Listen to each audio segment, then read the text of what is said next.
session by Dr. Piyush Gupta, the PEO of Cancer Aid Society, and this session is being headed on the topic of NCD, the prevention possible for the NCD and the communicable disease both, and what are the basic warning signs of that. So I request Dr. Piyush Gupta sir to please come up and take this session. Thank you. Right. So basically, first of all, we have to understand the difference between diseases and illness. ठीक है? तो disease और illness में कोई फर्क होता है नहीं होता है? बता सकते हैं? डिजीज तो बीमारी हो गई थी, लेकिन बीमारी की वजह से जो सिम्टम्स हुए वो इलनेस है। तो कभी कभी ये सिम्टम्स क्या होते हैं, बिना बीमारी के भी हो सकते हैं। जैसे सर में दर्द होने लगा, ठीक है, मोच आ गई, तो मोच कोई बीमारी नहीं है, लेकिन मोच की वजह से आपको दर्द हो रहा है। इसी तरह से बदहजमी हो गई, तो बदहजमी बीमारी नहीं है, लेकिन वो इलनेस जरूर है। तो इन दोनों शब्दों में क्लैरिटी होनी चाहिए कि डिजीज क्या है, बीमारी है, और इलनेस जो हमारे शरीर में बीमारी या बिना बीमारी के भी जो सिम्टम्स होते हैं वो इलनेस होते हैं। ठीक है, अब जब हम बीमारियों की बात करते हैं तो दो तरह की बीमारियां होती हैं। एक होती है कम्युनिकेबल और दूसरी बीमारी क्या होती है, नॉन कम्युनिकेबल। तो communicable diseases and non communicable diseases, तो दोनों में क्या फर्क है, कुछ बता सकते हैं?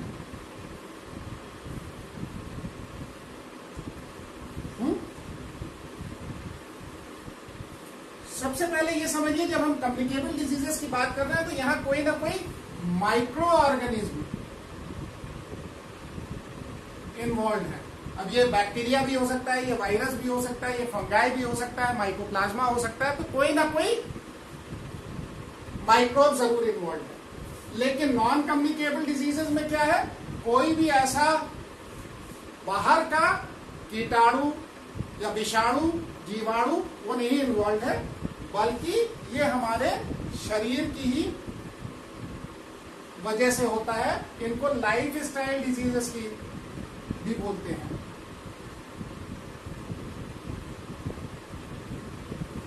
ठीक है, और चूंकि ये लाइफ स्टाइल डिजीजेस है, हमारे रहन सहन खान पान की वजह से होती है, तो इनको हम नियंत्रित कर सकते हैं। तो चाहे वो कम्युनिकेबल डिजीज हो या नॉन कम्युनिकेबल डिजीज हो, तो इसको हम कैसे कंट्रोल कर सकते हैं, बता सकते हैं?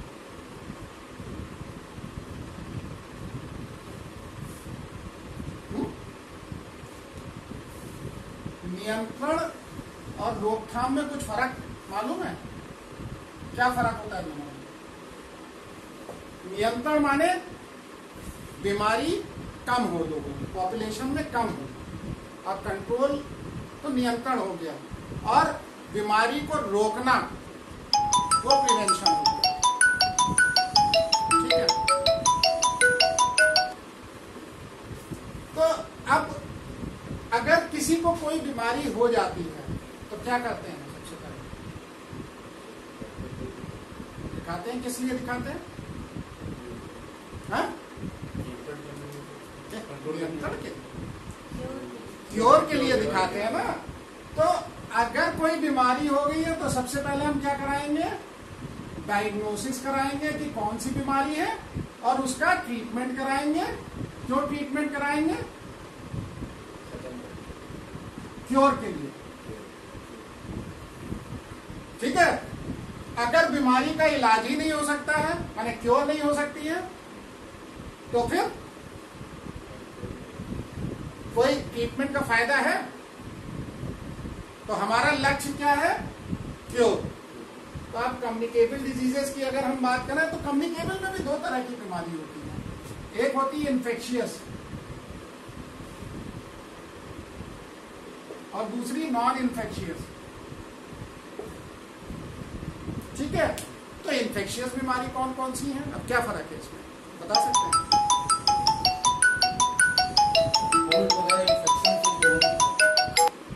एक दूसरे के संपर्क में आने से, जैसे जुकाम हो गया, खांसी हो गया, फीवर हो गया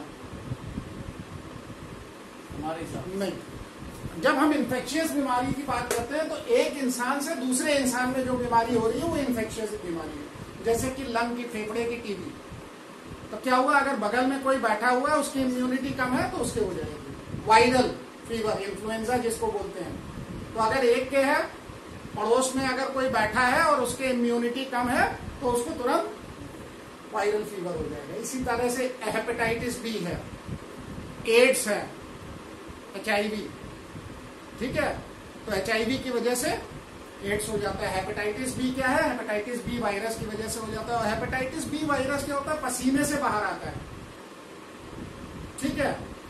तो आप अगर किसी का जूठा खा रहे हैं तो सलाइवा में हेपेटाइटिस बी का वायरस होगा और उससे हेपेटाइटिस बी होने के चांसेस बढ़ जाते हैं। तो लेकिन क्या है, आपने हाथ मिलाया तो पसीने से ये वायरस बाहर आता है, लेकिन साबुन से ये वायरस मर भी जाता है। इसलिए हाइजीन बहुत इंपॉर्टेंट है, ठीक है। तो नॉन इन्फेक्शियस कौन सी हो गई, जैसे मलेरिया है, डेंगू है, यहाँ पे क्या है, इंसान से इंसान में नहीं होती बल्कि किसी तीसरे उसकी वजह से होती है, ठीक है। तो अब हमने अगर कोई भी बीमारी की रोकथाम करनी है, कंट्रोल करना है, नियंत्रण करना है, तो क्या करेंगे, एक तो हम डायग्नोसिस और ट्रीटमेंट कराएंगे। उसके अलावा क्या होता है, वैक्सीनेशन,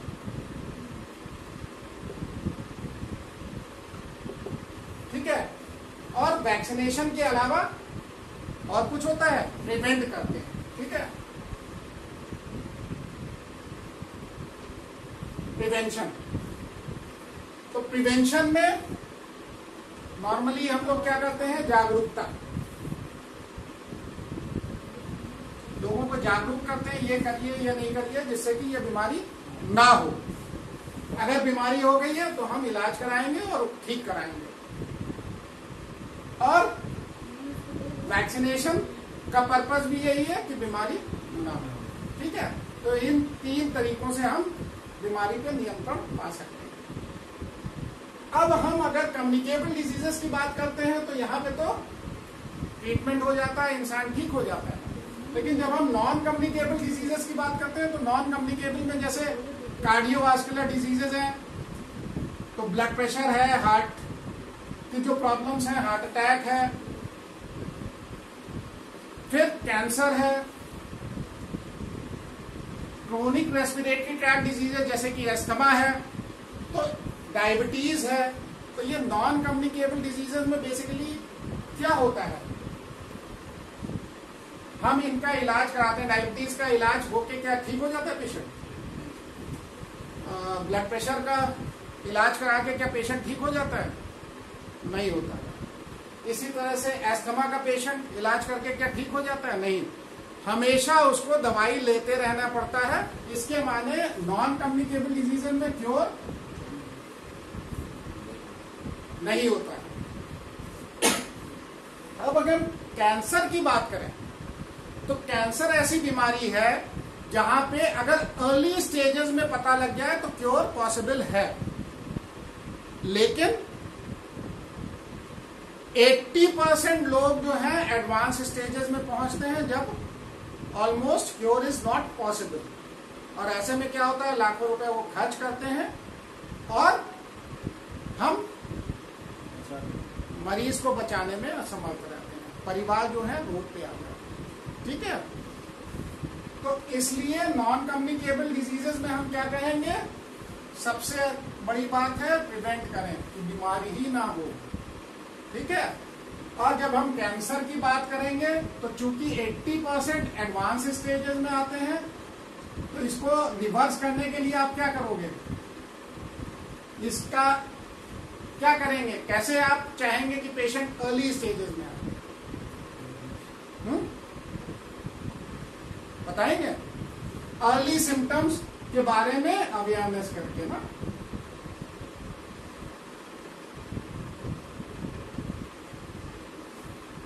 के बारे में आप अवेयरनेस करेंगे जिससे कि पेशेंट जल्दी पहुंचे, अर्ली स्टेजेस में पहुंचे, जिस समय हम उसको क्योर कर सकते हैं, ठीक है। तो संसाधन भी बचेंगे और पेशेंट की जिंदगी भी हम बचा सकते हैं। तो यहाँ पे हम क्या कर रहे हैं, फिर से अवेयरनेस कर रहे हैं अर्ली सिम्टम्स के बारे में, जिससे कि हम लोगों में जागरूकता पैदा करके नियंत्रण कर सके या कंट्रोल कर सके बीमारी।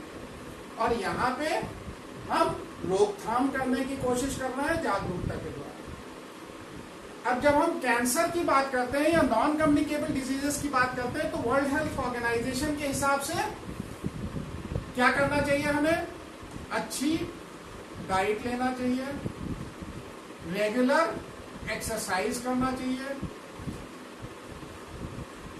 डाइट में क्या होता है, हमें हरी पत्तेदार सब्जियों का ज्यादा से ज्यादा सेवन करना चाहिए।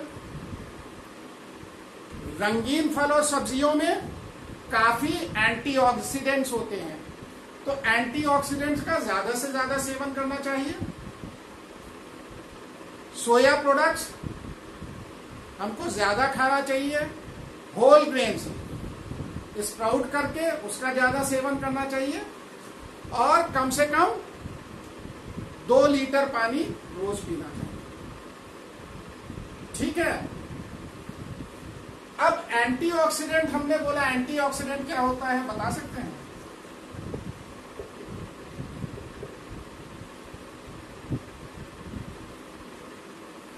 हमारे शरीर में जो नॉर्मल मेटाबॉलिज्म होती है तो उसमें काफी ऑक्सीडेंट्स बनते हैं, और ये एक तरह से समझिए हमारे शरीर को क्षतिग्रस्त करते हैं, नुकसान पहुंचाते हैं।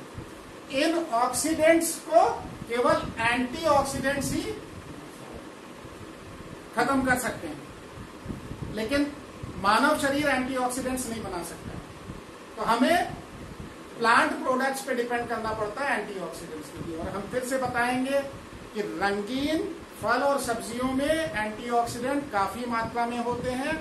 रंगीन फल और सब्जियों की हम बात करें तो बैंगन बाहर से तो रंगीन होता है, अंदर सफेद होता है, तो उसमें एंटीऑक्सीडेंट ज्यादा नहीं मिलेंगे। लेकिन गाजर है, चुकंदर है, आम है, पपीता है, हरे अंगूर नहीं काले अंगूर हैं, जामुन है, फालसे हैं, तो ये जितने भी रंगीन फल और सब्जियां हैं इसमें काफी मात्रा में एंटीऑक्सीडेंट होता है।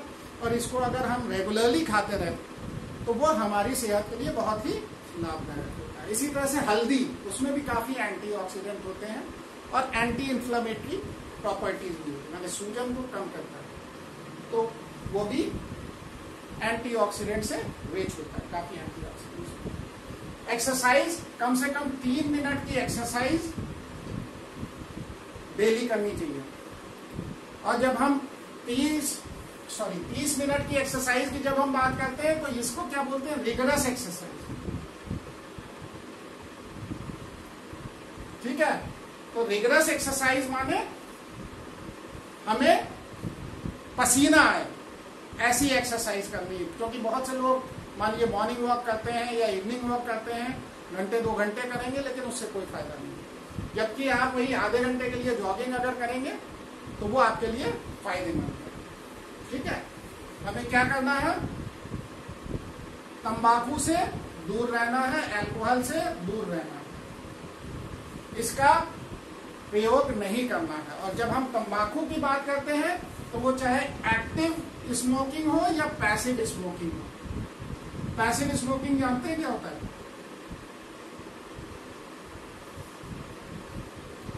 तो हम चाहे तंबाकू खाने की बात करें तो वो खानी भी नहीं है, और अगर स्मोकिंग की बात करें तो एक्टिव स्मोकिंग, जो आदमी स्मोक करता है वो एक्टिव स्मोकर होता है, लेकिन जब धुएं को वो निकालता है तो जो बाकी सब लोग वो धुआं ले रहे हैं वो पैसिव स्मोकर्स हो जाते हैं।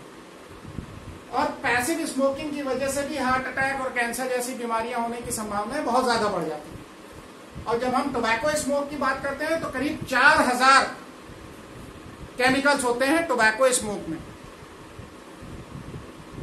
जिसमें से 60 पॉइजन्स और कैंसर कॉजिंग सब्सटेंसेस होते हैं, कार्सिनोजेंस होते हैं। ठीक है।